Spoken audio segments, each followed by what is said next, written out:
Okay, but I ask you, so you make the point that's 10 years ago, and I appreciate that, but, you know, it's only recently you said of Israel, it's a crazy country, it's like a junkie. Every few years they go to war, they need their fix, they're lunatics. American Jews don't want to defend that. Yeah, Israel is carrying on in a lunatic fashion. I would like to ask you... And Hezbollah, who you went to meet? I would like to ask you, name me another country in the world. 2003, Israel was the cheerleaders for the war in Iraq. 2006, it went into war in Lebanon. 2008, 2009, it attacked Gaza. Now it talks about attacking Iran. If you read the Israeli papers every day, they talk about, should we attack Gaza? Should we attack Lebanon? Should we attack Syria? Name me another country in the world that falls into that category. Well, that's a lunatic state. Israel would point to a number of its neighbors and say exactly the same thing. No, you show me how many countries has Iran planned to attack?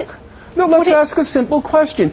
How many countries in the last 10 years has Iran attacked? When you look... No, that's a fair question. How many countries in the last 10 years has Iran attacked? When you look at the history of Israel, do you not have some sympathy or understanding, people would ask, as to why they feel threatened and why we're not talking about why they feel threatened. We're talking about a country that every 2 or 3 years goes to war.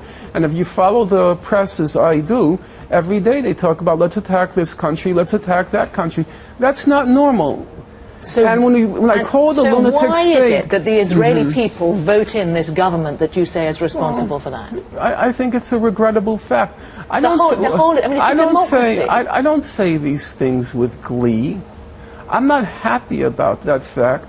As the American economist, the Nobel laureate Paul Krugman, put it in the New York Times last week, he said it's perfectly obvious Israel's headed towards national suicide.